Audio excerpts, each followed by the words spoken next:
Eu sempre sinalizo essas coisas porque esse é um condicionamento muito forte que a gente teve, né? De achar que tudo é na troca, né?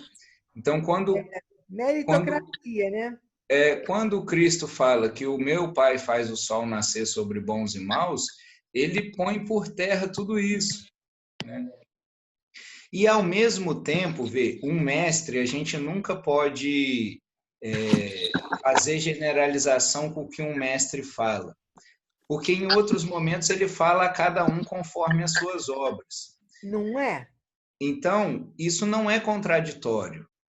Isso parece contraditório, mas não é. Então, cada ensinamento tem um contexto, né? Então, de fato, por exemplo, a parábola do filho pródigo, ele fala, o filho pródigo foi lá, arregaçou com tudo, quando voltou foi recebido com festa. Então, assim, esse cada um conforme as suas obras tem mais a ver com a nossa sintonia com a vida do que com o nosso mérito, entende? Porque você vê, a gente caprichando, atrapalhando o dia inteiro, a vida ainda assim flui bem, né? Então, imagina se a gente apoiar um pouco, né? Nossa! Aí ela surfa. Aí é surfar na crista da onda. Verdade, é verdade. Né, Leia? Oi! Vamos surfar aí na praia aí de Miami? Então. Tá um calor hoje aqui, gente. Já fiz minha caminhada. Fala não. Tomei aquele banho. Agora vamos para lá. Tomou banho de mar? Não. Banho de casa mesmo. De chuveiro. Isso mesmo. Gente, o calor Marilis, ninguém diz que neva. Quando eu tive aí, acho que numa das últimas ou penúltima vez, eu saí, né? Eu fui dar uma volta com o Daniel, aí eu fiz assim uma sessão na praia com ele, né? Aí a gente conversando, né? E aí eu falei para ele, falei, Daniel, quanto que custa mais ou menos um apartamento aqui perto, assim, um aluguel? Ele falou, mais ou menos isso, desse jeito é tanto, desse jeito é tanto. Aí eu falei assim, aí você acha que num trabalho médio aí dá para fazer quanto por dia? Ele falou, X. Aí eu olhei assim, eu falei, porra, se eu viesse para cá eu ia trabalhar 3 dias por semana e folgar 4, já dava para pagar tudo, né? Fiz a conta. Aí ele olhou assim para mim, ele falou, nossa, eu nem lembrava mais como que era pensar desse jeito. Ele falou, faz sei lá quanto tempo que eu não venho à praia, né? Eita, hoje fez um sol, viu? Hoje fez um sol, gente. Vocês não têm ideia que o calor que fez ontem e hoje, tá? Aqui também. Aqui E eu fui na praia e a água estava quentinha. Você foi na praia na hoje, Lupe? Eu fui. Não acredito. Eu e Sofia. Aqui tá um calor também insuportável. Quem chega aqui agora jamais vai pensar que neva do jeito que neva, que dá no meio do joelho. Onde que você está, Rita? Eu moro em Canérica. Ah. Aqui neva muito no inverno. Mas neva muito, muito. Mas assim, no verão, o verão é muito quente, é muito úmido, é insuportável. É porque está chegando a poeira. Está vindo poeira aí que vai passar amanhã, né? Aqui. O que vai passar aqui? Uma poeira que está vindo da África. Sério? Uma poeira cósmica. É? Porque as tempestades daqui saem de baixo. Deus é mais. Só ela que estava vermelhinha. Ei, pessoal, boa noite. Tá poeira também. Boa noite aí. Aonde que vai passar poeira cósmica? Que correndo. Boa noite, pessoal. Peguei a piada pela metade. O Alfredo tá posando aí, o Alfredo tá posando. Ele já tá querendo pegar a espaçonave já para... Depois da poeira cósmica que vocês estão falando aí, ó. Também. Depois dessa poeira cósmica aí, A gente tem que pegar carona na cauda do cometa, né? Eu fiquei curiosa do aqui onde, né? Porque cada um falou assim, aqui tá assim, aqui tá assado. Eu falei, aqui aonde? E a Vera em Salvador. Ô, Vera, você é baiana, é? Eu aqui em Bauru, Eu mas sou baiana. uma paulista que moro aqui. Eu sou do interior de São Paulo, estudei em Bauru. Eu falei... E tu é da Bahia, que eu sei. E estou aqui já baianei. Põe a mão aqui, Vera, para eu pegar um pouquinho aí, ó.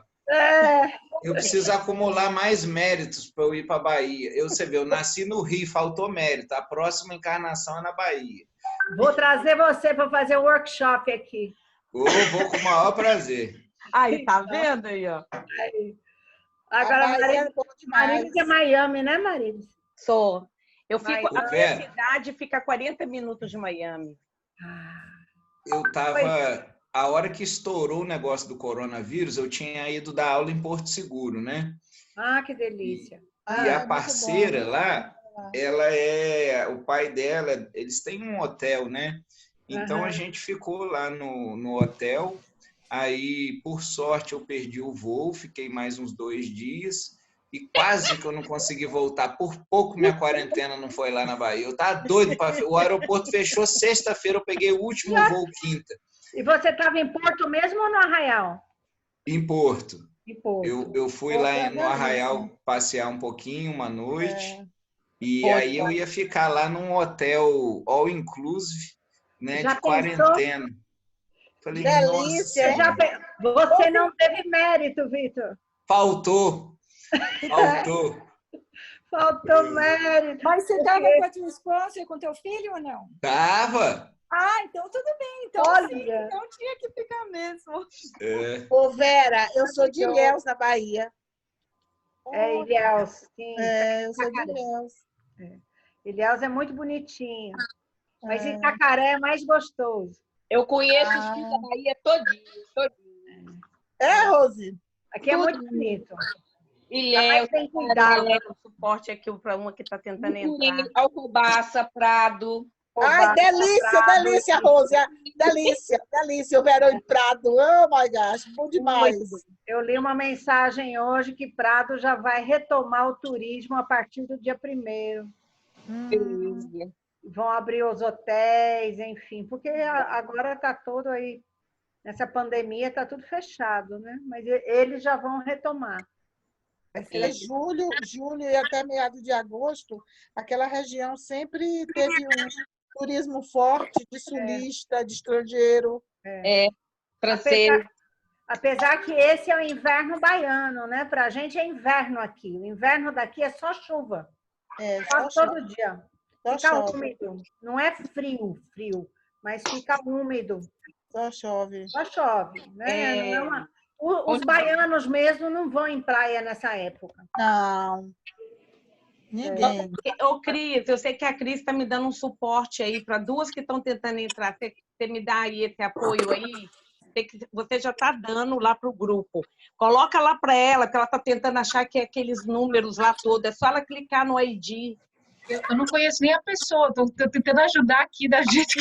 Isso, não, eu te agradeço. Uma é a Maria Neuza e a outra é a Heloísa. Tá. Quem puder dar Vou ver se ela não... Mas eu já até coloquei o ID e o password. Eu também coloquei, falei, de repente ela não está com o Zoom baixado. Ah, deve ser isso. Eu até fiz a pergunta a ela lá também agora. Tá. Então vamos lá, gente. Eu tentei 2 vezes para conseguir entrar. É interessante. Várias vezes para conseguir entrar. Então vamos lá. Primeiro eu quero, se todo mundo puder colocar o microfone. A uma entrou, ó. Uma está entrando, agora falta a outra lá. Deixa eu ver. Mas você consegue pôr todo mundo mudo, Marilis. Eu sei, mas é porque às vezes, quando a gente está falando, tem hora que muda aqui para mim, então por isso que eu até perguntei aqui. Então tá. Quem estiver entrando, a gente vai dando um apoio e vamos ajustando. Pessoal, boa noite. Noite. Antes da gente iniciar aqui o estudo do livro de hoje, né, das partes. Eu queria só porque, assim, eu estou super feliz, um desafio que cada semana realmente eu acho que está vindo e está tudo novo isso para mim, como se diz, até esse próprio desafio que quem me conhece de perto sabe que eu não tenho medo. E eu estou surpresa, porque tem pessoas que têm acessado, têm me chamado em inbox, pessoas de vários lugares, eu tenho ficado feliz com a divulgação dos estudos e do próprio movimento. Então, eu queria assim, agradecer a vocês, porque de um modo ou outro, alguém que entra e gosta, e aí começa a compartilhar, e isso tem dado esse resultado de trazer, de uma forma ou outra, essa contribuição que eu estou aqui disponível, que eu tenho tido a cooperação de alguns professores, o Vitor é um deles. E para quem hoje está sendo talvez a primeira vez que esteja aqui participando, muitos aqui no grupo, alguns são consteladores, outros são terapeutas, alguns psicólogos, outros não estão nessa área tão da constelação, mas está vendo a oportunidade do online agora e de estar junto aqui conosco. Então, isso hoje eu recebi assim, vários telefonemas, mensagens, fiquei super feliz de pessoas que eu nem conheço pessoalmente, de falar, poxa, agora está sendo a minha oportunidade, porque antes a formação ou então qualquer coisa era muito presencial. E esse momento está sendo de uma forma proveitosa para que a gente possa estar experimentando, né, nessa modalidade, isso novo para a gente também. Tanto eu acredito que, até para o Vitor, que é mais anos experiente nisso, de trazer uma coisa que era tão viva presencial para dentro de uma sala virtual e a gente vê realmente, quando a gente se entrega, o quanto o trabalho tem sido positivo nisso daí. Então, assim, muito obrigado o carinho de cada um de vocês, o do Vitor por estar me apoiando nesse projeto e tudo. Tanto é que essa semana já está vindo projetos mais concretos aí, que é o módulo 0, que é uma característica que o Instituto tem. Esse módulo 0, o que é? É justamente trazer o que é a formação sistêmica, como que o Instituto trabalha, o que seriam esses módulos. Então, é um encontro que é presencial, mas agora a gente está trazendo numa modalidade virtual, para que a gente possa estar conhecendo, fazer algumas dinâmicas e trazer essa formação que o Instituto tem. Se tudo continuar... Essa semana a gente vai ter tanto a presença da professora Thalita, quanto do Vitor fazendo esse programa do módulo 0, convite, quem quiser, porque é aberto. E se tudo continuar caminhando, a gente tem o primeiro módulo, que às vezes as pessoas podem perguntar assim, novamente o primeiro módulo? Mas é porque agora a gente vai ter que fazer uma recapitulação, introduzindo novamente, que é Ordens da Ajuda, e em seguida Ordens do Amor. Não, Ordens do Amor e Ordens da Ajuda. Inverti aí um pouquinho. E por que isso? E eu peço até desculpa para vocês, eu estou aqui colocando, porque quando eu idealizei isso dentro da minha caixinha aqui, foi pensando na minha turma daqui, os alunos daqui, o formato. Então, logo nesse primeiro momento, saiu tudo pensando muito neles aqui, que foi o que veio. E aí eu recebi uma chamada falando assim, e eu não posso participar? Eu falei, pode, né? Eu pensei, né? Falou, pô, mas eu estou no Brasil. Então, assim, a gente está se ajustando, porque aí eu falei, nossa, aí eu caí a ficha. Eu falei, caramba, não é só os daqui. Os daqui são, né, com o maior carinho que estão, mas está aberto a todo mundo. Então, como nesse momento o Instituto também está se estabilizando, se estruturando, e eu aqui também com uma outra realidade diferente, até porque depende do governo, depende de outras coisas, do próprio pandemia, para que os professores venham dar aula, é diferente do Brasil se de repente liberar eles poderem dar aula lá, porque o Instituto está lá com 60 turmas simultâneas acontecendo. Nós aqui vamos ficar. Então, assim, a princípio, foi criado isso, para dar tempo da pandemia falar está liberado ou não está. Nisso a gente idealizou 2 módulos. Se chegar em agosto com essa turma, que a gente está aberta aí para todos, vamos ver como que a gente vai cada passo. Se liberar, os professores, é lógico, vão vir para cá para dar continuidade. Quem se inscreveu, a gente vai de uma forma também, não sabemos ainda, tá, gente? De dar uma continuidade como online, ou eles tentarem também nas regiões, porque o Instituto tem vários lugares, a gente tem pessoas aqui que já se formaram quando o Instituto começou. Então, esse é o grande projeto que eu também não sei a dimensão que vai dar, mas a minha boa vontade, com o apoio do Vitor, da Thalita, do próprio diretoria do Instituto, abraçar isso também, e nós estamos aí fazendo esse pontapé inicial. Então, quem quiser mais esclarecer alguma coisa, pode mandar inbox para mim. Eu procurei colocar tudo lá dentro do link, mas às vezes as pessoas leem e de repente fica dá duas interpretações. Então, entre em contato, fala, e a gente está aqui para se adequar às dicas. Eu acho que é um momento que também pode me ajudar, pode contribuir, e para que a gente possa fazer esse movimento ser o mais leve, mais agradável, com um grande aprendizado para todos que quiserem entrar na nave. E quem está chegando, esse grupo a gente já estudou ordens da ajuda, mas nada impede que sempre a gente está vendo o conteúdo porque é aplicável a todo momento no nosso dia a dia. E agora a gente está no nosso terceiro encontro, que é esse livro, que é Pensamentos a Caminho, e que, de uma forma ou outra, está trazendo uma leveza. Eu vou falar um pouco por mim. Está trazendo uma leveza. Todo o conteúdo que a gente saiu das ordens da ajuda, com aqueles casos que o Bert ia relatando de esquizofrenia, de abuso e tudo, não que não deixou da gente olhar nesses textos que o Vitor tem contribuído, mas de uma forma mais leve. E eu falo, nossa, olha como que faz um link, mas só que agora a gente vai olhando para esse... Como ele é um pouco poeta, ele está me ensinando um pouquinho, então eu estou indo junto na onda, surfando. E o texto de hoje eu compartilhei com todo mundo. Hoje eu tornei colocar lá porque outras pessoas entraram, né? E com isso, para a gente poder estar todo mundo junto, sabendo um pouco do conteúdo de hoje. E aí agora eu passo um pouco aí a bola para cada um, se quiser falar como que foi o contexto, e para o Vitor aí. Obrigado por todos aí, ó.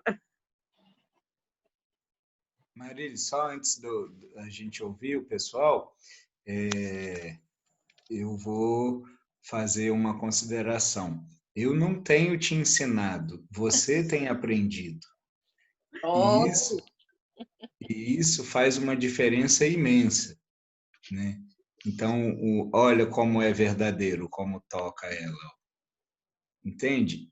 O trabalho de constelação é em cima da verdade. Uma frase tem um poder de mover uma coisa imensa dentro de alguém, né?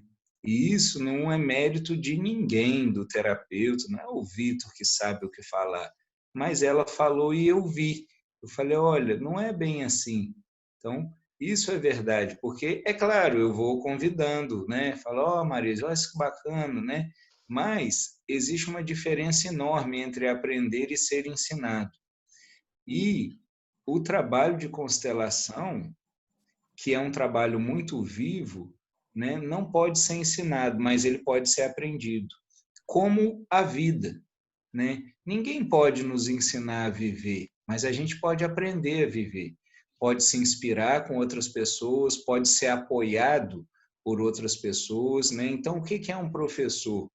Um professor é uma atmosfera amorosa que encoraja o outro a aprender, a experimentar e sair dessa zona sofrida, que é a zona do certo e do errado, né? Que coloca a moralidade numa coisa que não tem moralidade, entende? Às vezes as pessoas falam, eu uso um exemplo assim para ficar bem claro, sentir fome é certo ou errado?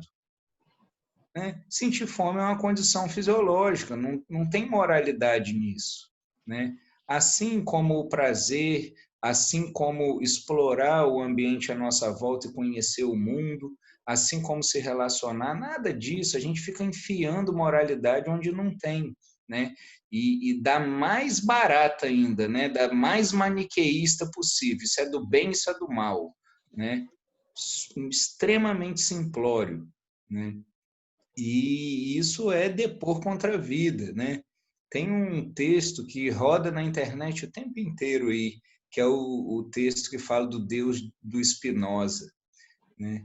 O Spinoza fala que o Deus dele não fica perguntando sobre o seu prazer, sobre a sua sexualidade, né? E que o dia que você morrer, ele vai falar assim: e aí, você desfrutou o mundo que eu criei para você?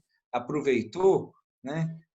Ou ficou tentando seguir regra de quem se julgava detentor do que é certo e do que é errado? Então, isso é muito importante e muito sério. E só uma sugestão, Amarilis, de sequência de módulos, eu tinha falado com a Alexia, ela concordou, mas depois a gente não conseguiu conversar nós três. Vamos fazer ordens do amor e relacionamento. Primeiro, por quê?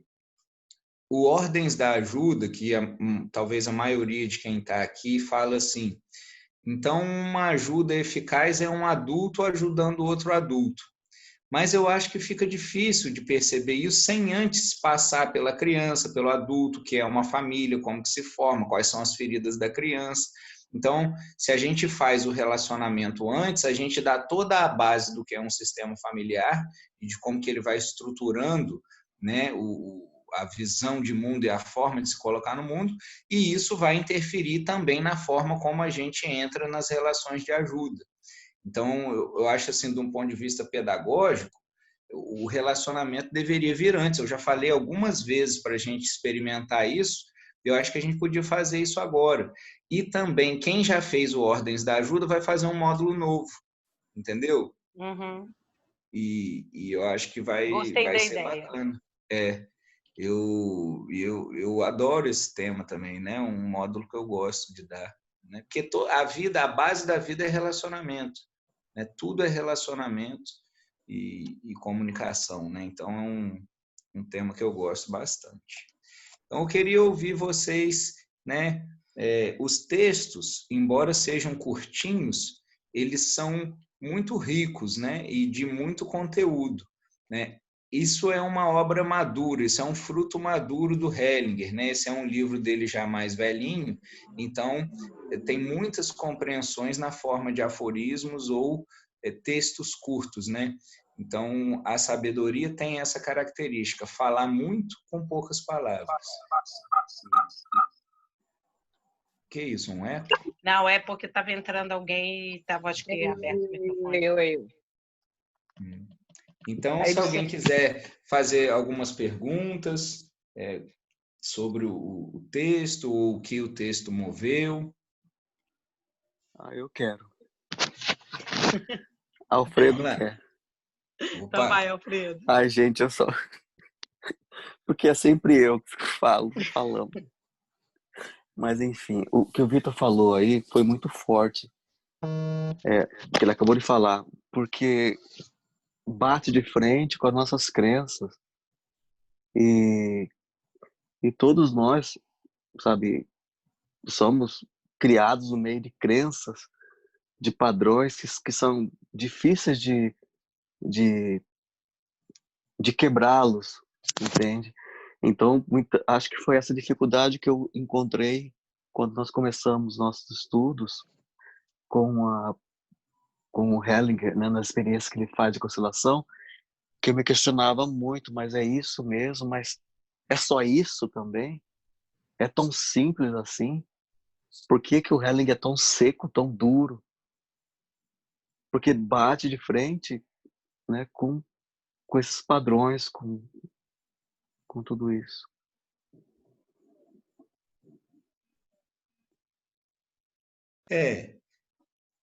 O que são as crenças, Alfredo? O Nietzsche, por exemplo, que era considerado um filósofo duro e até mesmo pessimista e nihilista, ele dizia assim: as crenças servem para quem não quer a realidade. Né? O Fernando Pessoa tem um poema que chama Quando Vier a Primavera, que ele fala assim: sinto uma alegria enorme ao ver que minha morte não fará falta alguma. A realidade não precisa de mim. Gosto que tudo seja real e que tudo esteja certo, e gosto porque assim seria mesmo que eu não gostasse. olha só, isso é uma morte em vida, né? Uma morte para toda a personalidade, para tudo aquilo que a gente costuma chamar de egóico, né? Então, gosto porque assim seria mesmo que eu não gostasse. Então, isso é o ápice da concordância que o Hellinger fala, né? Então, vê, as crenças, elas têm muito lugar, elas ocupam o lugar do mistério. Geralmente, a gente preenche com crenças o lugar do mistério, o lugar da pergunta, né? Você vê que, normalmente, as crenças respondem todas as perguntas. Então, eu sei o que vai me acontecer depois da morte, eu sei que o que está me acontecendo agora é por causa de uma coisa lá do passado, você sabe tudo. Então, num certo sentido, a crença é uma paralisia. Pode ser que, por um tempo, ela até seja útil, né? Existem crenças, por exemplo, você acreditar num Deus bom pode ser útil, isso pode te dar um pouco de conforto, mas nem tanto, porque isso não impede. A maioria das pessoas que eu atendo que tomam ansiolítico e antidepressivo acreditam num Deus bom, mas isso não bate você acreditar num Deus bom e dormir e acordar preocupado, né? Deus provê, Deus proverá. O Senhor é meu pastor e nada me faltará. E eu acordo rezando, dizendo o que ele tem que fazer, né? Porque ele é meio esquecido, né? Acho que Deus está meio velhinho, né? Está com Alzheimer. Então a gente reza todo dia dizendo o que ele tem que fazer, pedindo feito um mendigo. Então, isso não é a imagem de um filho de Deus, por exemplo. Isso nem corresponde às crenças, percebe? Então, a crença, ela tem um componente de fantasia, de falta de realidade, né? Eu não sou contra as crenças, não é isso. Mas eu vejo que elas são limitadas, por isso que tem tantos trabalhos, especialmente esses da PNL, do coaching, que trabalham as crenças limitantes, né? Então, existem muitas crenças limitantes. E algumas crenças religiosas, elas impedem a gente, inclusive, de viver o sagrado, por mais contraditório que pareça. Então, se eu acredito que eu estou sendo castigado, ou que me falta mérito, ou que me falta aquilo, eu vou ficar resignado naquele lugar de sofrimento, né? Entende? Então, muitas dessas crenças, inclusive, são conclusões distorcidas do que os mestres, né, que fundaram religião ou não, porque, por exemplo, se você pega o Buda, ele não fundou religião, o Buda fez conferências, os budistas fizeram religião, a mesma coisa com os cristãos, né? O Cristo pregava livremente, andando por tudo quanto é canto, né? Isso é o relato histórico que a gente tem, mas depois surgiram diversas instituições com as suas dissidências. Então, a crença tem esse lugar. E quando a verdade aparece, vê, não é que o Hellinger seja necessariamente duro, é que o Hellinger, o trabalho do Hellinger, ele é todo em cima do que ele vê. Uma vez perguntaram para ele assim, como é que você sabe o que fazer sempre? Assim, ele falou, eu não sei, eu vejo. E quando eu não sei o que fazer, eu me recolho e espero. Espero por um passo, né? Você vê, ele não quer parecer que sabe, né? E, inclusive, tem relatos, em alguns trechos de livro, que ele fala assim, eu não tenho a menor ideia do que está acontecendo, e pergunta para a pessoa, você tem? Aí, às vezes, a pessoa dá uma informação que ajuda, ou ele aguarda mais um pouquinho e o movimento da constelação vai acontecendo, entendeu? Então, esse é o ver. E o Gandhi, sobre a verdade, o Gandhi dizia assim, a verdade é dura como o diamante e delicada como a flor de pessegueiro.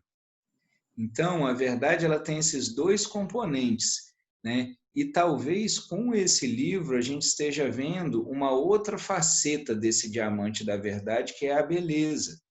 Então, tem horas que a verdade, ela vem contundente, né? E tem horas que a gente consegue embrulhar para presente com versos, né?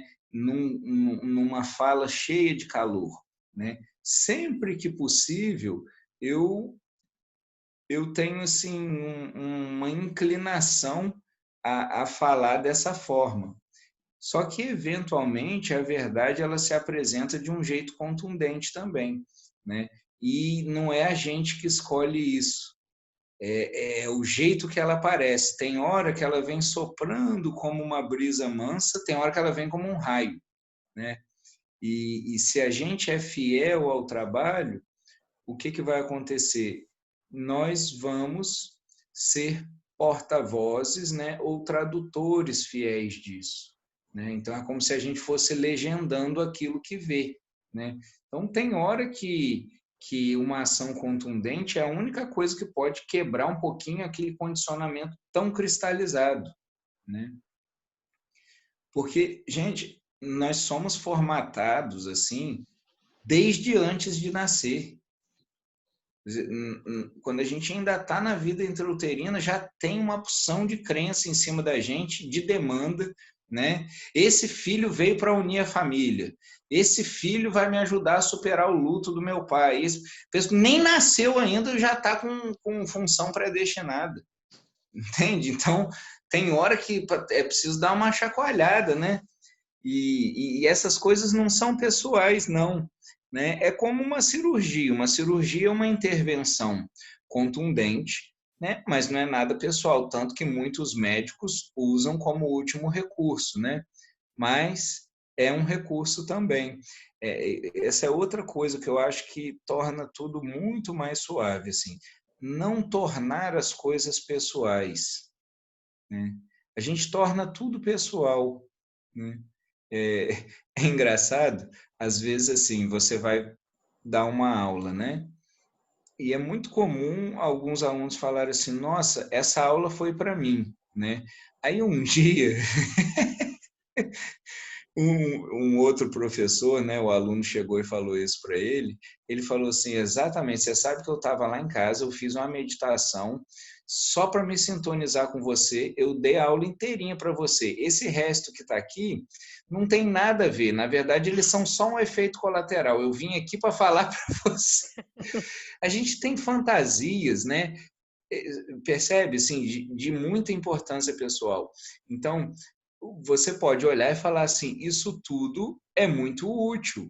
Isso tudo serve como uma luva para mim, mas sou eu que estou fazendo, não é que aquilo veio para mim, você foi inspirado para mim, né? A gente tem uma carência, de modo geral, porque quase nenhum de nós foi, de fato, visto pelos pais, né?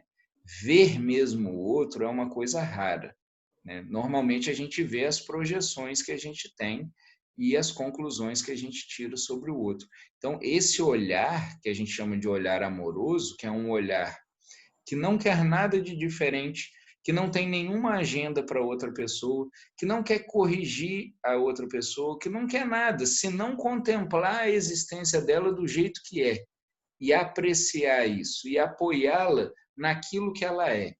Esse é um olhar raro, né? Não é impossível, mas é um olhar raro. É só observar, assim, né? Ô, Vitor, a Vera perguntou se, quando você estava antes respondendo ao Alfredo, quando começou, se tem a ver com confiança, com a confiança. O que, Vera? Fala, detalhe um pouquinho mais. Foi o texto da confiança que nós lemos. Uhum. Fala. Ponto. E aí ele fala que para ter confiança, nós precisamos abrir mão do controle. Exato. E aí, quando você estava falando, isso me remeteu ao texto. De ter a confiança. De ter a confiança, né? Abrir mão desse controle, né? Para se ajustar a outra pessoa, que normalmente a gente só fica no controle sobre as coisas, né? É difícil isso. E você vê, por trás do controle está o medo, né? A gente só controla porque sente medo. Você vê, os ditadores, eles morrem de medo, eles são super paranoicos, eles estão sempre pensando como que alguém vai pegá-los, né? Traficante de morro é a mesma coisa, eles estão sempre noiados, tem fogueteiro, tem olheiro, tem tudo, né? Então, quanto mais controle existe, mais medo a gente nota, né? E a confiança vai na contramão disso, né? Porque a confiança é é um seguir no escuro mesmo, né? Confiança não é a mesma coisa que segurança, né?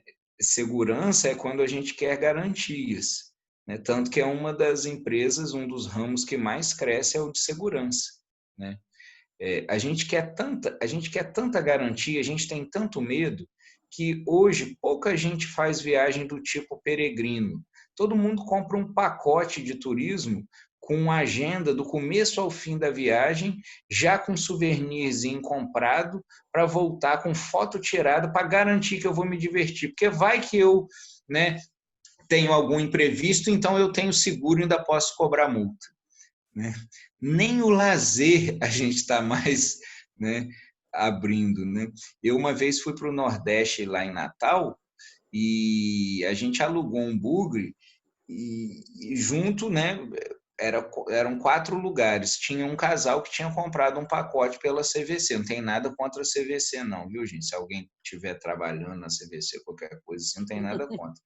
Só que eu fiquei com dó do casal, porque eles, assim, eles não fizeram metade do que a gente fez, porque eles eram todos cronometrados e não levavam eles nos lugares, levavam nos lugares para eles comprarem coisas, né? Porque aí tem as porcentagens e tal.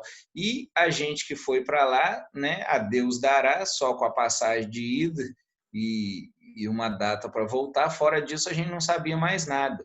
Então a gente foi conhecendo gente da cidade. Um dia a gente fez amizade com o representante geral da Devassa, enchemos a cara, não pagamos nada. Então essas surpresas não acontecem, né? Se a gente controla tudo. E quando a gente não controla, né, uma inteligência maior nos guia, né?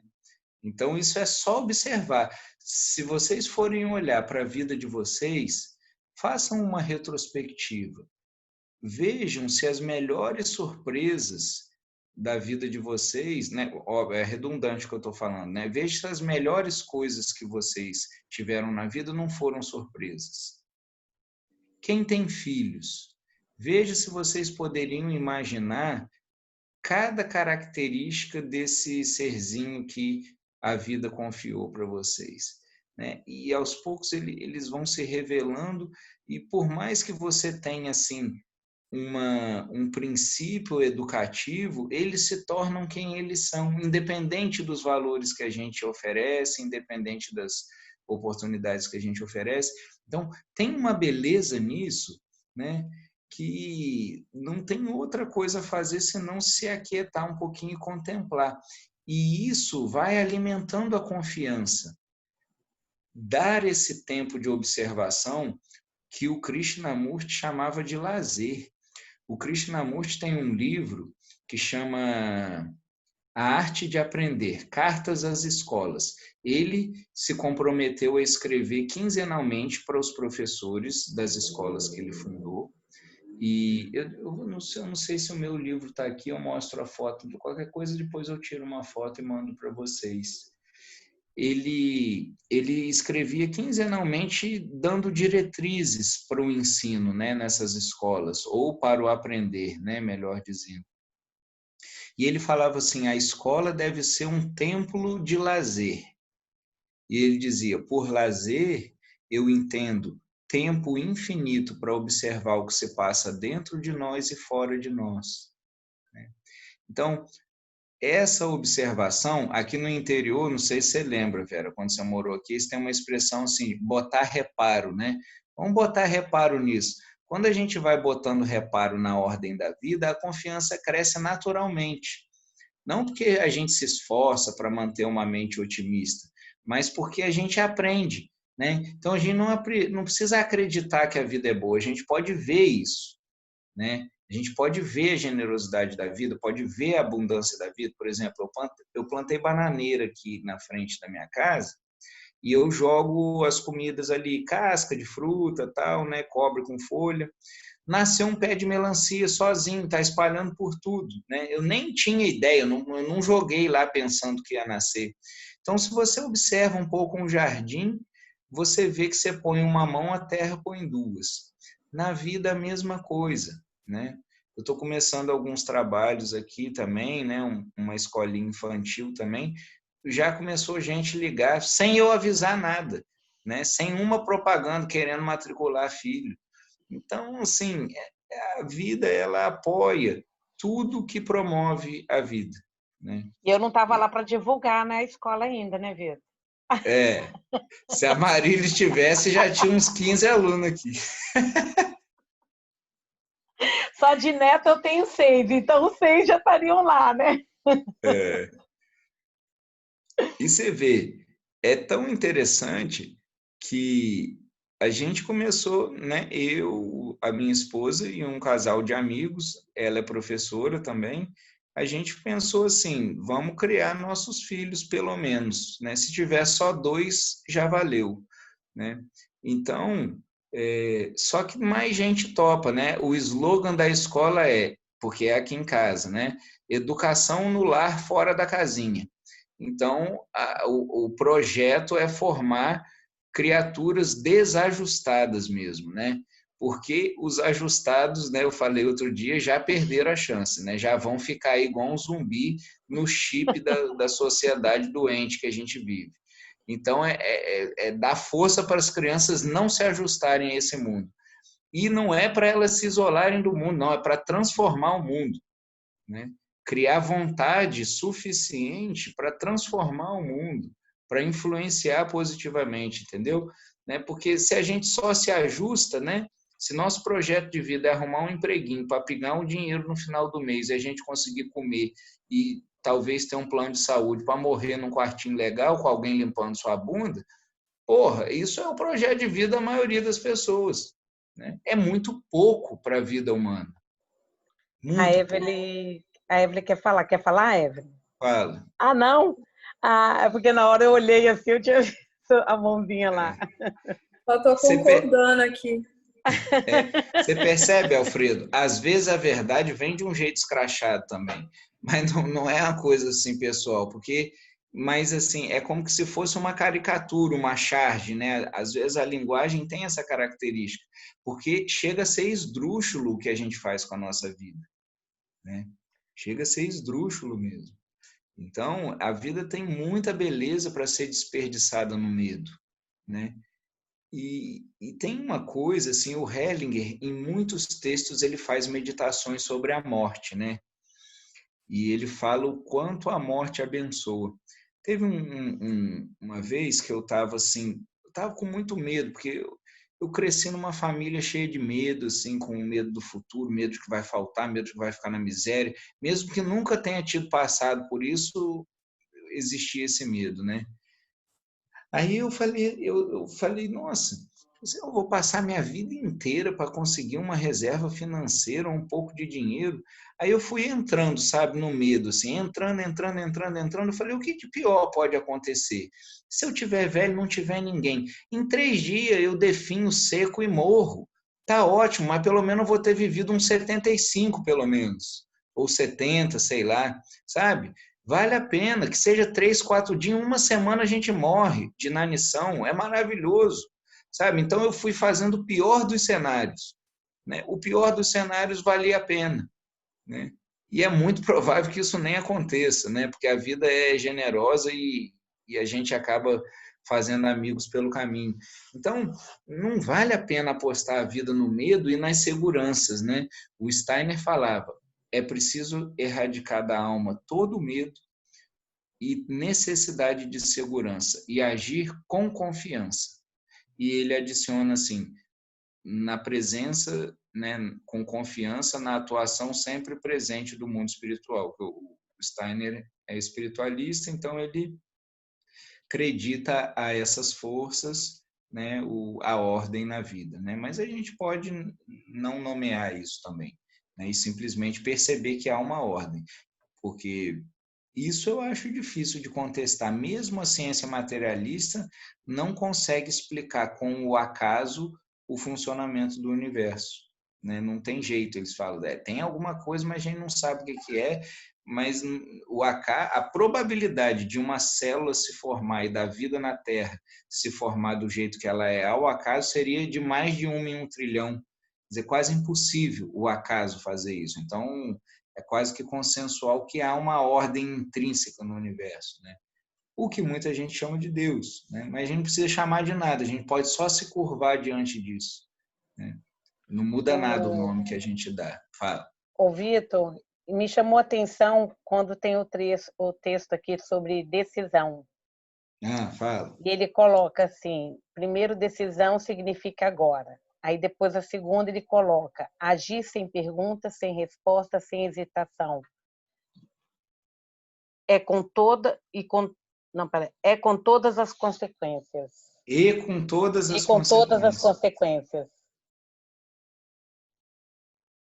Você quer que eu comente um pouquinho? Eu achei interessante isso, só para poder... Tá. Você quer falar, perguntar alguma Não, coisa não, mais? isso me chamou a atenção por causa do próprio verbo, né, a palavra decisão, né? Aí quando ele coloca assim, significa agir sem pergunta, sem resposta. E até trazendo isso no dia a dia, quantas vezes eu coloco um pouco por mim que a gente fica deparado de uma decisão de fazer ou não fazer, de ir ou não ir, sabe? Daquele em cima do muro. Você vê, a própria palavra decisão, ela tem, se você subdividir, ela tem um prefixo de e a cisão, né? A cisão é estar dividido. Por isso que ele fala, decisão significa agir sem pergunta e sem resposta. Ou seja, se eu tenho uma pergunta do tipo, será? E se? Percebe? Isso já te deixa dividido. E isso é o inferno. Isso é um inferno na Terra, né? Esse será, eu acho que a palavrinha que o diabo mais usa é será. Tem uma piada muito legal de um cara que morreu, e aí ele chega, ele está numa linha assim, né? Tem um muro que divide o céu do inferno. Então ele morreu, né? Nessa lenda, dizem que as pessoas que morrem chegam nesse muro. E aí elas podem escolher se elas vão para o céu ou para o inferno. Essas aí não são julgadas, não, é escolha livre, né? Ele pode fazer ali o self-service dele. E aí, de um lado, estão os anjos, né? Tocando trombeta, né? Com aquele semblante maravilhoso, uma paz, uma harmonia, um canto celestial, um jardim florido, tudo lindo assim. E os anjos soprando e falando, vem para cá, vem com a gente, vem para o céu, né? E aí ele olha para o lado e o diabo está lá tranquilão, fumando o charutinho dele, nem olha para a cara dele. E isso deixou ele intrigado. Ele fala assim, pô, o céu fazendo campanha aqui para um lugar que em tese é bem melhor, e o diabo nessa segurança toda ali, isso chamou a atenção dele, né? Falou assim, deve ter alguma coisa de boa nesse inferno, porque ele não está nem fazendo campanha, né? E aí ele chega e pergunta para o diabo assim, viu? Eu estou aqui em cima do muro, dividido, não sei o que fazer, os anjos me chamando, quase me puxando pelo braço, e você aí tranquilo, nem olha para minha cara, da onde que vem essa segurança? Aí o diabo olha para ele e fala assim, meu amigo, você está em cima do muro, você já está em terreno meu. Percebe? Então, a divisão, o diabo é aquilo que divide. Então, se você fez... Tinha um mestre que levou o yoga aí para os Estados Unidos, o Yogananda, né? Ele foi da Índia aí mais ou menos no começo de 1900, uma coisa assim. E aí ele falava assim, você tem que fazer tudo inteiro. Até se você for cometer um pecado, você tem que cometer bem feito. Porque a pior coisa que existe é você fazer algo pela metade, né? Então, por isso que o Hellinger fala assim, agir sem perguntas, sem respostas, sem hesitação e com todas as consequências. Isso que a gente chama assim de bancar ou pagar o preço, eu vou pagar para ver, ou seja, eu assumo todas as consequências, né? E ainda que isso me custe uma dor, me custe um desafio, né? É muito bom quando a gente toma uma decisão inteira. E, na verdade, se a gente for ver decisão de verdade, ela não é um atributo pessoal, ela é algo que se mostra assim. Então, às vezes eu atendo pessoas que estão assim na dúvida se continuam num casamento ou não, elas falam assim: eu vou botar uma data limite, até março eu decido se eu separo ou não. Eu falo, calma, não é assim que funciona isso, né? Eu falei, continua observando o seu relacionamento e seja 100% honesta e congruente com você e com o seu parceiro ou com a sua parceira, e veja para onde essa atitude leva vocês. Normalmente a decisão chega uma hora que ela se mostra e ela é inclusive consensual. Os dois olham e falam assim, acho que não dá mais. É muito bonito isso. E é a própria verdade que começa a aparecer no relacionamento que indica isso. Entende? Fala, Vera. Eu achei esses 3 textos extremamente relacionados. Né? E isso que você acabou de falar está no texto anterior, que é a hora certa. Porque assim, o que eu entendi da hora certa, né? Que ele fala que a capacidade de decidir e executar, que é precedida por uma crise. Quando você estava contando o caso dessa sua paciente, né? Separa ou não, vou pôr uma data, quando é? E ele fala assim que você precisa se impacientar. Quando você estiver impaciente, ou seja, eu fiquei imaginando como se fosse um animal, uma vaca ruminando, sabe? Você fica ali mastigando, mastigando, você está mastigando aquilo. Até vir, né, de fato, aquela impaciência que fala assim, não, eu preciso fazer o quê? Tomar uma decisão. Aí vem a decisão. Mas para decidir com essa entrega, nós precisamos confiar. Confiar. E, né, e de fato dizer, olha, é isso. Foi assim que... Esses textos, eles não estavam, eles no livro, eles não estão nessa sequência. Mas quando eu li assim, eu achei que eles estavam, entendeu? Você vê que um vai ajudando, então a gente vai percebendo assim essa engrenagem, né? É muito legal. E você vê, o Hellinger fala que essas decisões importantes normalmente são precedidas de uma impaciência. Então, essa impaciência é mais ou menos assim, aquele faro, você fala assim, eu sei que isso está ruim, que eu quero outra coisa, mas ainda não tenho a energia suficiente para a ação. Então você vai recolhendo, recolhendo, recolhendo, guardando aquela energia, e aí é a hora que o momento se mostra, não é você que escolhe, o momento se mostra e a ação acontece. Não é isso que eu estou falando. Espera que estava entrando outra aí. Alguém que perguntou? Não, é porque estava entrando aí, ele acabou entrando com o áudio aberto. O Alfredo? Fala, Alfredo. Eu de novo. Esses textos que nós temos lido, e a Marilis tem feito o vídeo, eu gosto muito de ouvir no carro. E, assim, para mim é uma mão na roda, porque eu sou muito pé no ar, cabeça no ar. Então, assim, eu gosto muito de dirigir, sair dirigindo por aqui, assim, vendo paisagens e ouvindo os áudios. E, assim, esses textos eles são muito ricos, porque numa frase traz tanto insight. Então, pegando essa deixa, eu queria que você falasse um pouquinho, Vitor, sobre essa questão. Assim, acontece muito comigo. Eu queria saber se acontece com mais pessoas. Do nada surge uma frase, ou eu ouço uma frase, ou vem uma frase que traz tanto impacto que chega assim que eu me emociono muito. Eu sou muito sensível, então uma música ou um filme assim já me toca muito, mexe muito comigo, né? Mas assim e há 2 semanas atrás uma frase, estamos juntos, que eu estava incomodado com alguma coisa, como eu não sabia o que era, sabe? Ansioso, enfim, volta ao trabalho e novas responsabilidades no trabalho. E eu estava justamente dirigindo e ouvindo o áudio, só que de repente me desliguei totalmente do áudio e veio a frase: nós estamos juntos. Eu comecei a repetir isso, nós estamos juntos. E quando eu comecei a repetir isso, sabe, eu comecei a me emocionar muito.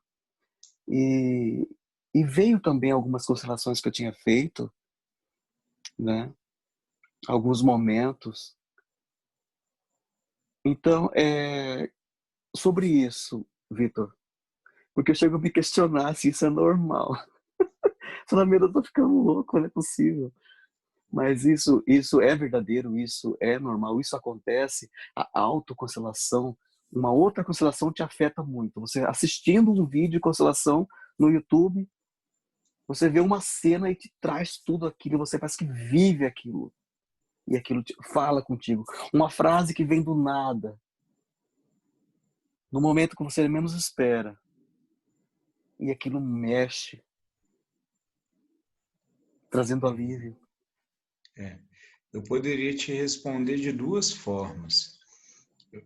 Uma forma é confirmando, dizendo sim, porque o que é uma constelação? Uma constelação é você ver. E não importa se ela é sua, se ela é de outra pessoa, importa que você veja algo que se revela ali. E muitas vezes um texto pode revelar coisas. Eu já tive experiências de ler algo assim e me tirar de um estado ruim, por exemplo, completamente, né? Teve um dia, por exemplo, que eu estava meio mal e eu li uma frase do Rubem Alves, que é assim: amar é ter um pássaro pousado no dedo, né?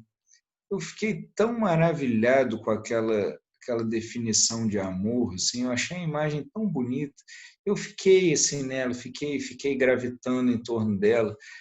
A delicadeza dessa imagem, assim, um pássaro que é livre, não é a calopsita que você cortou a asa, não, um pássaro da natureza pousou no seu dedo. Quer dizer, aquilo é um instante precioso que você olha assim, você fala, isso nunca mais vai acontecer agora. Sabe quando a gente está apaixonado, igual naquela música lá do Nando Reis, que ele fala assim: eu trocaria a eternidade por essa noite, porque está amanhecendo, peço o contrário, ver o sol se pôr. Vê, você está totalmente naquele momento assim. Isso é a definição do Rubem Alves. Agora, imagina quando você olha para alguém que você está há anos assim e tem esse senso de estreia. Isso é melhor ainda que se apaixonar, né? Porque é se apaixonar por um mistério que poderia ter caído na rotina. E cada um de nós é um mistério, né? Ninguém é o mesmo de 10 minutos atrás, nem de um segundo, né? Então, isso acontece. Acho que a Lu quer perguntar também, né? Eu já vou falar, Lu, só para finalizar aqui. Então, Alfredo, esse seria um nível de resposta.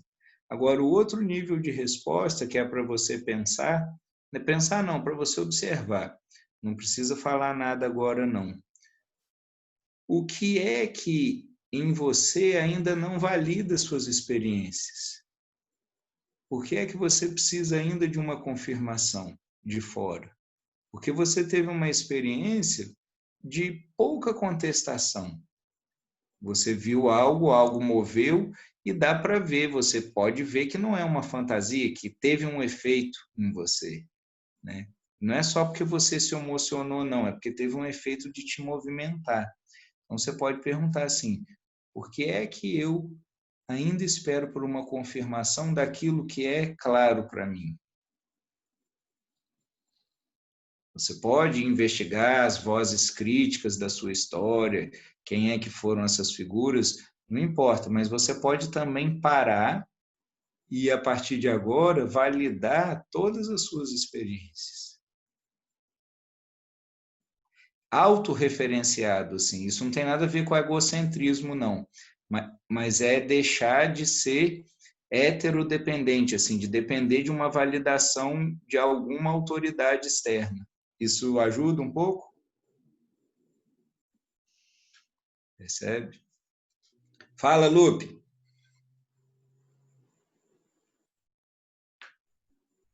Tá sem som.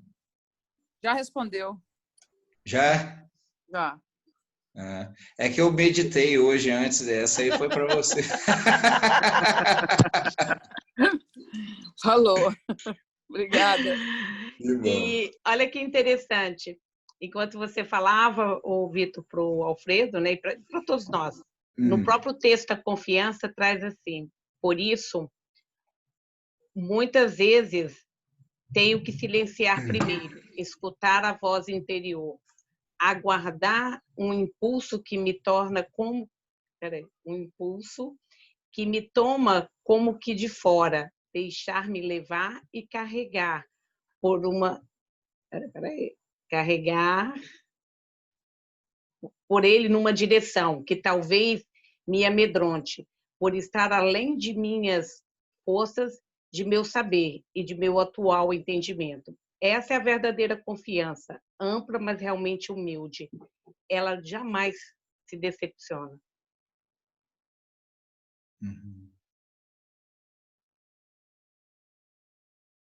Essa validação que você talvez colocou aí para o Alfredo é como se fosse uma confiança, né? Da gente mesmo dentro da gente. É a confiança na própria percepção. Isso mora nessa região aqui na gente, a região da autoria. No plexo mora a autoridade externa e aqui a autoria. Eu posso fazer um dia com vocês um estudo sobre os triângulos, né? As estruturas de compreensão do ser humano, que foi uma imersão que a gente fez agora. Isso clareia muita coisa. Seria um estudo maior um pouco, assim, né? A gente teria que fazer assim num horário combinado. Mas é muito legal esse trabalho. É um trabalho de uma argentina. Tem aí na Bahia, Vera, a DEP, a Escola Dinâmica Energética do Psiquismo. O Mo, que é um professor do Instituto, trabalhou muitos anos com ela. E ela era... Oi? Aida Putnik. A Ida é a parceira da Teda, mas a Teda foi quem, né, codificou. E o Mo escreveu junto com a Teda o livro dos triângulos, né? Então eu aprendi, eu conheci a Teda uma vez só, tomei um café lá com ela e com o Mo, mas eu aprendi isso a partir do Mo, né? E ela foi muito inspirada pelo Sai Baba, né? Ela era devota do Sai Baba. O Sai Baba falou para ela: crie uma escola onde as pessoas possam aprender aquilo que não pode ser ensinado, né? Então, esse é o campo dessa escola, assim. É um estudo que a gente está fazendo dentro do Instituto também, começou agora, e a gente pode marcar um dia de fazer aqui, vocês vão gostar muito. Ajuda bastante. Mas vamos seguindo primeiro nesse aqui, a gente faz isso uma outra hora, né? E se ninguém tiver perguntas agora, se alguém tiver, a gente pode fazer mais uma, e depois a gente eu faria com vocês uma pequena meditação guiada, que ela é exatamente sobre isso, sobre a transição, sobre o novo. Eu acho que vai ser muito bom, porque a gente está vivendo esse momento. Então, eu fiz isso num curso de hipnoterapia ericksoniana e foi um transe maravilhoso para mim, assim. Aí eu falei, eu pensei de trazer ele aqui para vocês. Aí, Amarilis, eu não sei se você fica... Mas eu acho que dá certo, né? A internet está boa, né? Tá tranquilo aqui tá tranquilo. Quem é que tinha perguntado e falou que queria fazer uma pergunta? Não, eu ia só perguntar mesmo se a gente ia fazer isso que ele falou agora, que da outra vez foi falado. Aí eu ia perguntar exatamente isso. Isso, Meu pensamento. Vamos fazer. Gente, eu acho que eu tô virando um mago, hein? Aleca tem uma pergunta. Eu gostaria... Fala. Cadê? Oi, gente. Isso, aí apareceu. Eu tenho uma pergunta. Quando eu estava lendo o texto na parte da confiança, tem uma frase aqui no segundo parágrafo que fala: às vezes, porém, tem que tomar algo nas próprias mãos. Por exemplo, quando aquele em quem confiei toma o que é meu, como se lhe pertencesse e lhe permitisse controlar-me e submeter-me, em vez de, em acordo comigo, confiar numa realidade comum a nós dois. Eu fiquei um pouco confusa sobre o que é esse tomar o que é meu. Eu fiquei um pouco confusa com isso. Eu não... Me dê exemplos, cite exemplos. Eu aprendo com exemplos. Vê, Por favor. ele não falou tomar algo que é meu, ele fala tomar algo nas próprias mãos. Parece que é a mesma coisa, mas já não é. Aí você vê. E depois, quando o que ele segue ajuda um pouquinho, ó. Assim como eu, também ele precisa abrir mão do controle e confiar-se a algo que é superior a nós dois. Então, minha confiança se prova como justificada. Ela cresce, aprofunda-se e liga-nos a uma tarefa comum, a um fim comum. Com humildade, ela nos liga a algo que nos une a muitas pessoas, para o progresso delas. Essa confiança é recompensada.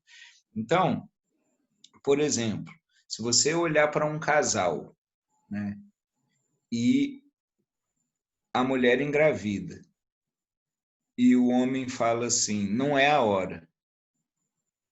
E a mulher fala assim, mas eu já estou grávida. E eles decidem, então, o homem, por exemplo, nesse caso, decide ceder a algo que é maior aos dois, né? E que une os dois em uma coisa que é comum e os transcende, percebe? Esse é um exemplo bem fácil de ver, né? Que é uma confiança que ultrapassa a nossa dimensão pessoal, né? Também quando às vezes a gente se sente arrastado para um trabalho, o próprio Hellinger, a vida dele aconteceu isso, né? Ele foi como missionário da igreja e de repente tudo que ele viu acabou levando ele para fora da igreja, né? Parece uma contradição, mas ele foi se rendendo, né, a uma coisa que era maior, mas ele também tomou isso nas mãos dele, ele não fingiu que não estava acontecendo com ele, entende? Então, não sei se ajuda, assim, mas como o Hellinger está falando em termos gerais, né, é difícil dar uma resposta muito específica, mas essas são duas condições que eu vejo que encaixa nisso, né? Porque ele está falando assim, antes um pouco. Esses textos do Hellinger, é difícil você isolar a frase, porque ela tem sentido no conjunto. Então, ele está falando da confiança em vários níveis. Antes um pouquinho, ele fala assim, se eu começo a duvidar e tomar providências para que algo aconteça de acordo com a minha própria ideia, assumo de novo o controle e a confiança acaba. Entende? Então, ele está falando desses vários momentos, porque foi como eu estava comentando com a Vera antes. Quanto mais controle, menos confiança, né? Ou quanto menos confiança, maior a necessidade de controlar. Quem tem empresa, eu já atendi várias pessoas assim, que tem empresa e fala assim, melhor mesmo é ser funcionário, porque eu trabalho mais que todo mundo e não dá para confiar em funcionário. Se eu não ficar em cima, não sai nada. Essa pessoa é escrava da empresa que criou. Aí eu atendi uma mulher, ela tem uma marmoraria, ela fala assim, você não imagina a equipe que eu consegui montar. Aqueles meninos são maravilhosos, eles são artistas, eles fazem cada coisa, as peças dele estão cada dia mais lindas. Essa mulher vive viajando, tem uma vida super confortável, né? Remunera bem os funcionários dela, ela tem um índice de rotatividade baixíssimo, todo mundo tem 20 anos, 15 anos, sabe? Né? Então, é o olhar, percebe? Né? Ela não tem esse olhar viciado que a gente tem muito aqui no Brasil, né? Essa é uma frase comum, funcionário é funcionário, né? Entende? A moça que trabalha aqui em casa, ela é muito querida, assim, ela é uma pessoa reservada, mas ela expressa o carinho dela com ações, né? Eu acabei de fazer a mudança do consultório para cá, entreguei a clínica, agora eu estou trabalhando aqui. E estava uma semana aquela confusão e meu escritório com livro para tudo quanto é lado, caixa, não sei o quê, e eu correndo com um monte de coisa. Falei, nossa, eu queria tanto arrumar isso, mas não deu tempo, né? Aí eu tive uma viagem que eu tive que fazer. Quando eu voltei, né, mas foi de 2 dias, né? Eu fui aqui pertinho. Quando eu voltei, estava tudo arrumadinho, sabe? Eu nem tinha pedido para ela, porque também não acho que isso era uma tarefa dela, né? Eu ia fazer, era uma coisa pessoal, né? Mas eu voltei, ela tinha arrumado, né? Por conta própria dela, né? Pela própria doação, que às vezes a pessoa pode trabalhar por aquilo que ela é paga e às vezes ela pode fazer algo a mais, né? Porque ela quer fazer, né? Então a gente voltou, tinha um docinho de banana, as bananas ela não deixou estragar, ela fez um doce, percebe? É um carinho, né? E eu confio nela, de verdade, assim, né? E isso só vai fazendo crescer a confiança. Então é muito legal. E eu ouço gente dizer, falando, não adianta, que nem mandando, ficando em cima, as pessoas não fazem a coisa que gostaria, entende? Então o nosso olhar, isso vale para os filhos também, a confiança, gente. Eu falo isso sempre. Não tem nada melhor para um filho do que ouvir da mãe assim: eu confio em você, meu filho ou minha filha. Eu sei que você vai fazer algo de bom com o que a gente te deu.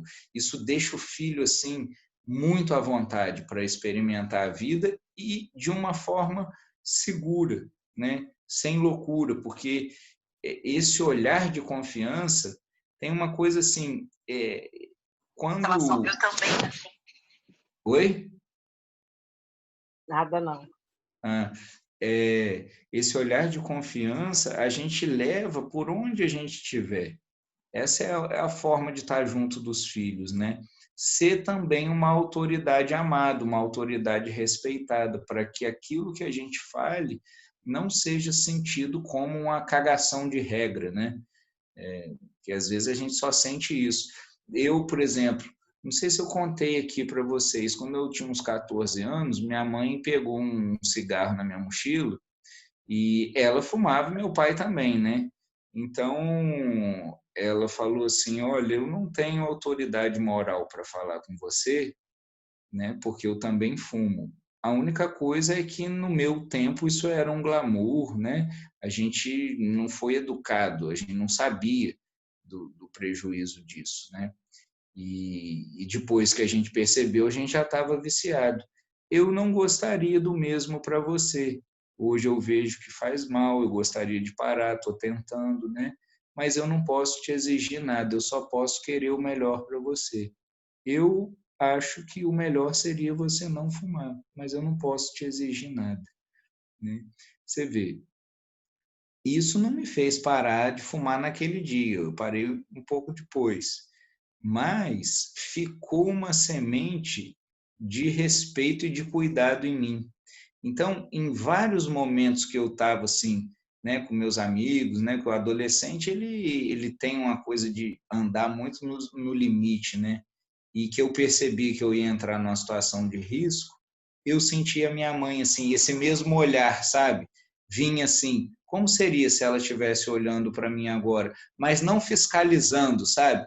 Como que seria o olhar amoroso dela agora? E essa é uma coisa que fica dentro, e isso independe da pessoa estar viva, morta, perto ou longe, né? Então, ainda mais hoje que a gente tem cada vez menos controle, porque tem, infelizmente, né, tem aplicativos, os meninos, as meninas mexem nisso aí muito melhor que a gente. Então, eles, né, a gente não consegue controlar mais tanto assim, né? Mas fazer parte, como é que a gente pode estar junto dessas crianças e dos adolescentes, morando dentro delas. E isso a gente só consegue sendo uma referência amada, uma referência respeitada, não por imposição, porque isso não dura muita coisa, isso só dura na presença do impositor, né? Tão logo ele saia, aquilo já não vale mais nada, entendeu? Então, eu me lembro quando eu fazia trabalho voluntário no presídio, elas tinham maior respeito por nós, mas faziam rebelião contra os carcereiros, entende? E quando tinha problema, elas chamavam o nosso grupo lá, voluntário, para fazer mediação. Elas não eram desrespeitosas, elas só não respeitavam o que era violento, mas o que elas reconheciam como amor e como respeito em relação a elas, elas não infringiram, elas nunca infringiram ou desconsideraram um pedido nosso. Então, elas não têm problema com vamos dizer, com os relacionamentos. Elas têm problema com uma sociedade injusta. Eu não estou justificando os crimes dela, mas se a gente for ver o histórico que a gente tem aqui, talvez alguns até se justifiquem mesmo, né? Porque é muito fácil você depenar um povo e depois falar assim, ah, não, mas você não é honesto, né? É duro. O Hitler que fez isso. Uma vez ele depenou uma galinha na frente dos soldados dele e depois saiu jogando milho, elas foram comendo atrás, e ele falou assim, ó, assim que a gente governa o povo, você acaba com eles, depena, sangra eles todinho, e depois você dá umas migalhas e eles ainda vão te adorar. Essa é uma estratégia de psicopatia, né? Entendeu? Mas esse é o ponto. Esclarecer um pouquinho da confiança, a pergunta, o exemplo? Sim, esclareceu super, adorei. Obrigada mesmo. Eles. Inclusive, isso daí dos chakras que você tinha falado, adorei. Cadê a Marilis? Já anota aí, já vamos planejar semana que vem, por favor. Vitor, eu gostaria de fazer um comentário em cima do que você falou. Faça. De uma amiga minha que contou uma história sobre essa coisa de confiança, né, que veio do pai dela. Eu não sei se é porque veio de uma família japonesa, talvez faça parte da cultura deles. Nós estávamos tendo um papo de amigas, né? Isso tinha a média de uns 20 anos, todo mundo mais ou menos na mesma idade, e ela contou assim, quando surgiu uma ideia que a gente estava trocando sobre drogas. Ela falou assim, um dia meu pai chegou para mim e me disse assim, Marlene, eu vou te dar a liberdade e o direito de experimentar qualquer droga que você queira experimentar. Você vai experimentar. Você não vai ficar na vontade nem na curiosidade. Mas eu quero que seja aqui dentro da nossa casa, na minha presença. Você vai dizer para mim o que você quer experimentar, eu vou comprar para você e você vai experimentar aqui comigo. Aí ela falou assim, meu pai me deu tanta liberdade que aí que eu não tive vontade de experimentar nada. Assim como quando a gente está num relacionamento de casal também, e a outra pessoa deixa a gente ser quem a gente é e deixa a gente livre, a gente não quer ir embora. É um paradoxo, né? Por isso que, sistemicamente, a gente fala que quem é ciumento demais, no fundo, manda o parceiro ou a parceira embora, né? É um jeito de mandar embora. Ser controlador e ciumento é um jeito de mandar o parceiro ou a parceira embora, né? E, por outro lado, se a gente permite o outro ser quem ele é, isso é uma atmosfera tão confortável que ninguém quer ir embora.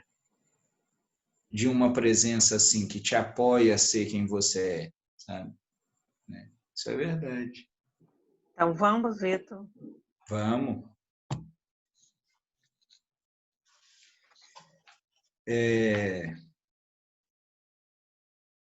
Então, agora, assim, eu ia só pedir, eu acho que está todo mundo com o microfone mudo, né, para não ter interferência assim, né, que é um momento de silêncio para a gente poder fazer, né? Então, como eu tinha falado, esse trabalho eu fiz num treinamento, né? E aí, sem nem que vocês estejam percebendo, eu já estou trabalhando também com vocês um monte de aspectos da abordagem ericksoniana, né? E depois, quando a gente for fazer isso, né? Se Deus quiser, assim, em breve e presencialmente, porque é muito bom o recurso, mas eu fico com saudade de ver, né, as pessoas, vocês já vão estar com tudo isso internalizado, né? Então, vai ser bem legal, né? O Erickson, e você vê, esse tipo de linguagem, especialmente para trabalhar assim nos atendimentos online, é muito útil, porque vocês veem que como que a palavra, ela vai, o Alfredo deu um relato de como que uma frase moveu algo, né? Então, através da linguagem, né, da palavra, a gente pode encurtar distâncias, né?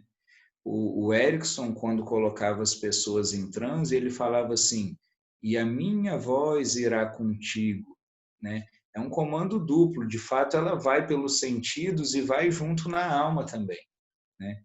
É muito legal o trabalho do Erickson, né? Então agora eu vou convidar a cada um que se coloque em uma posição confortável, pode ser sentado ou deitada, como preferir.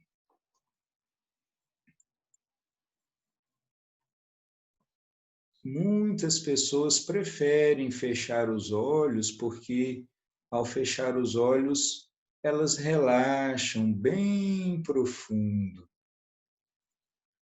E à medida que fecham os olhos para os sentidos de fora, elas vão abrindo a visão interior. Então, talvez você possa começar a interiorizar a sua atenção olhando a respiração, percebendo o ritmo, a temperatura do ar quando entra, quando sai. Você pode também observar se a sua respiração está mais na altura do tórax ou do abdômen. E gentilmente, sem esforço, você pode ir colocando a sua atenção na região abdominal para que a sua respiração fique mais profunda, enchendo bem a barriga, depois os pulmões. E à medida que você vai soltando o ar, solta também toda a tensão. E ao inspirar, você vai inspirando leveza, paz. E enquanto uma parte sua está aqui me ouvindo, uma outra parte sua mais sábia vai fazendo uma viagem para dentro de você. Você pode desfrutar esse tempo agora, esses próximos minutos do relógio, que equivalem a horas do tempo inconsciente, para assimilar, processar e curar tudo o que precisa ser curado. Às vezes, eu sinto que minha vida é uma série de balanços de um trapézio. Ou estou pendurado em um trapézio balançando, ou em alguns momentos da minha vida eu estou atravessando o espaço entre as barras do trapézio. Na maior parte do tempo, eu passo a minha vida me agarrando à minha querida vida, a minha barra de trapézio do momento. Ele me carrega em um balanço constante e tenho a sensação de que estou no controle da minha vida. Eu conheço a maioria das perguntas certas e até mesmo algumas das respostas certas. E de vez em quando, enquanto eu estou animadamente ou não tão animadamente balançando, eu olho à minha frente e o que eu vejo? Eu vejo outra barra de trapézio balançando na minha direção. Ela está vazia e eu sei, naquele lugar em mim que sabe, que esse novo trapézio tem o meu nome nele. É o meu próximo passo, o meu crescimento, a minha vitalidade chegando para me buscar. No fundo do meu coração, eu sei que para que eu cresça, devo liberar meu controle sobre a barra atual, já conhecida, e passar para a barra nova. Cada vez que acontece comigo, eu desejo para que eu não tenha que agarrar a nova barra. Mas no meu lugar de saber, eu sei que devo soltar totalmente a barra antiga e, por algum tempo, devo me precipitar no espaço antes de poder agarrar a nova barra. Cada vez que isso acontece, eu fico assombrado. Não importa que em todas as minhas investidas anteriores, no vazio do desconhecido, eu sempre tenha conseguido. A cada vez eu tenho medo de não conseguir e ser esmagado nas rochas invisíveis do abismo sem fundo entre as barras. Mas eu o faço assim mesmo. Talvez essa seja a essência daquilo que os místicos chamam de fé. Não há garantias, não há rede de proteção, não há apólice de seguro, mas você o faz de qualquer forma, pois de alguma maneira manter-se apegado a essa barra antiga não está mais na sua lista de alternativas. E assim, por uma eternidade que pode durar 1 microsegundo ou 1000 vidas, eu vou através do vazio escuro, de o passado se foi e o futuro ainda não está aqui. Isso é chamado de transição.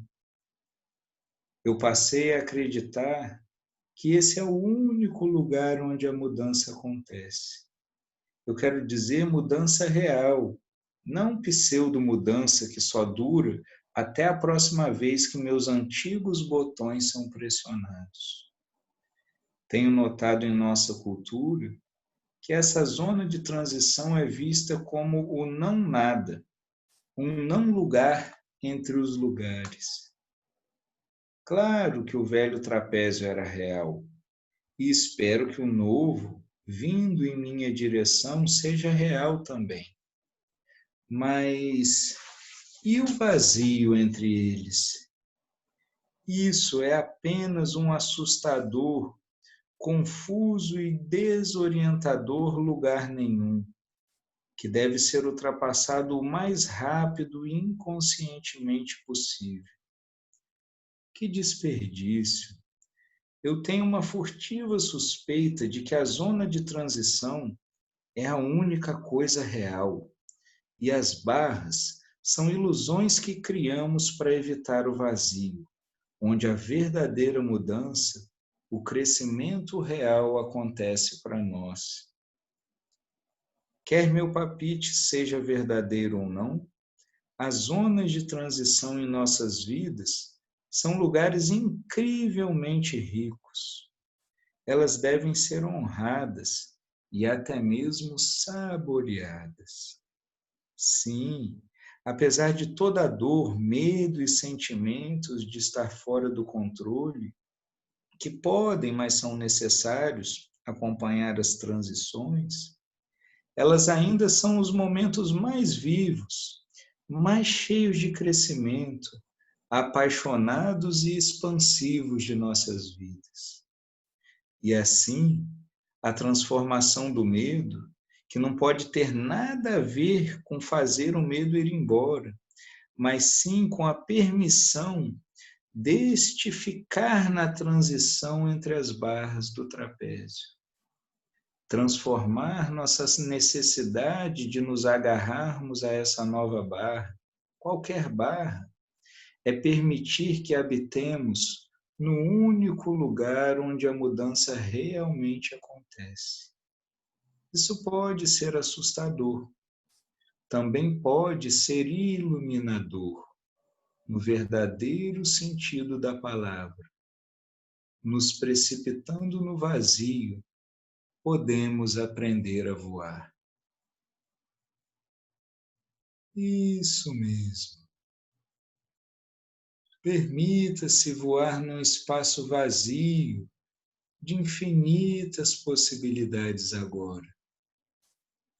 Eu não sei, mas a sua parte mais sábia sabe por qual possibilidades a vida quer que você transite agora. apenas nesses próximos passos. E nem é preciso se esforçar por procurar por eles. Apenas ver com uma imagem, com um sentimento, uma sensação, eu não sei, mas o seu inconsciente sabe. E cada um, a seu tempo, daqui a pouquinho, só daqui a pouquinho, pode ir trazendo a consciência e a atenção para o ambiente onde está, talvez o próprio quarto, uma sala, um escritório. Bem devagar, trazendo todos os recursos, movimentando suavemente os dedos, talvez se espreguiçando um pouco, cada um no seu tempo, trazendo todos os recursos e um estado de abertura e confiança. No vazio de infinitas possibilidades, onde a nossa vida realmente acontece. Isso mesmo.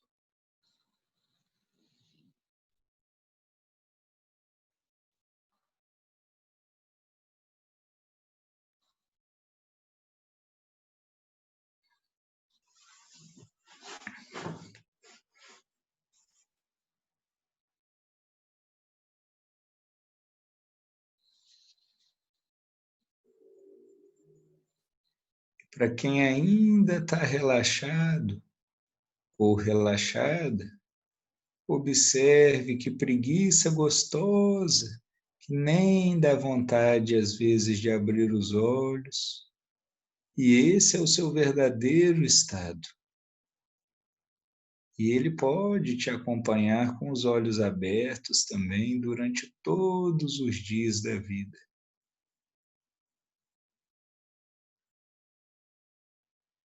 E é gostoso ir para dentro e também trazer isso para fora. Isso mesmo.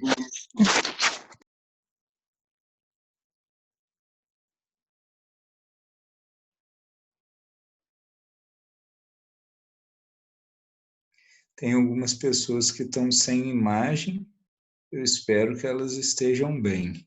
As que têm imagem, eu estou vendo os rostinhos, estou vendo que estão bem. O Alfredo não dormiu.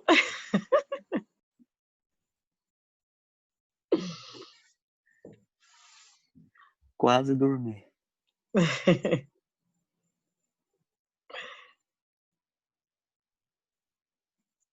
Todo mundo bem? Sim, gratidão. Então faz um legalzinho aí, todo mundo tá ok. Beleza. Gostaram do trabalho? Foi muito legal. Foi muito bom. Muito intenso. Certamente, Vitor. Obrigada. Eu peguei carona. Que bom. Então, esse é um trabalho do Erickson. Como hoje está um pouquinho tarde, a gente pode fazer isso talvez no comecinho da próxima aula, né? Se a gente for ouvir os relatos depois de cada um, né? Agora é até melhor que deixe que o inconsciente vá processando e vocês levam isso para o sono, talvez até tenham sonhos. E aí você vê que é uma linguagem aberta. E cada um vai indo aonde tem que ir, vamos dizer assim, né? Essa é a linguagem do Erickson, né? Uma linguagem aberta, gentil, respeitosa, que dá estímulos para a mente inconsciente trabalhar. É um jeito muito gostoso de acompanhar as pessoas, sabe? Então, eu acho que eu sou encantado com o trabalho dele, né? Então, vocês podem experimentar isso, entendeu? Você vê que é um um transe gentil, que vai levando, né, dando autonomia para o inconsciente, né? Que é o dono da casa, né? Quando Freud falava assim, o homem não é tão dono da sua casa quanto pensa, né? Ele estava falando, né, da consciência em relação ao inconsciente, né? O Jung dizia que a consciência é uma ilhazinha no meio do oceano, né? Todo o resto é o inconsciente. Então, né, você vê que é uma luta inglória, não adianta, a gente pode bater o pé que não vai vencer. Então, é melhor a gente aprender a linguagem do inconsciente, a gente poderia chamar de linguagem da alma também, que ela é toda assim simbólica, aberta, né? A mesma dos sonhos, é só olhar os sonhos, né? Nunca é a nossa lógica consciente. A mensagem do sonho não tem nada a ver com a interpretação concreta, né? A gente precisa entender a linguagem deles, né? Tudo bem então, gente? Podemos ficar por aqui hoje? Sim. Sim, Eu vi uma frase, não sei de quem é, dizendo que o consciente é uma rolha boiando no mar. Aham. Muito bom. Então, vamos, como diz o Vitor, aproveitar esse embalo e a gente poder ter uma boa noite, né? Da gente justamente com isso daí. Isso. Obrigado, Vitor. Muito obrigada. Gratidão. Que bom. Não se agitem mesmo agora, gente. Aproveita esse estado. Não joguem fora, não. É muito precioso. Gratidão. É um presente. Muito obrigada, Vitor. Muito obrigada, Marilis. Boa noite a todos. Boa noite. E amanhã eu vou passar lá no grupo e amanhã a gente tem aí com a Thalita amanhã. Não perca a oportunidade, hein? Beleza. Mesmo horário. Gente, obrigada. Amanhã é às 7h30. Às 7h30 daqui vai ser 8h30 da noite para vocês no Brasil. Ok. Amanhã tem o quê, Marina? Amanhã tem o módulo 0. É amanhã? É, amanhã com a professora Thalita e sábado com o professor Vitor. Nós estamos com 2 professores que estão disponibilizando para fazer o módulo 0. E ainda... Ah, tá. Tá bom? Eu vou colocar no grupo, mas aproveita para ficar com esse momento que a gente acabou de estar aqui, desse estado de presença aqui. Muito profundo. Tá bom?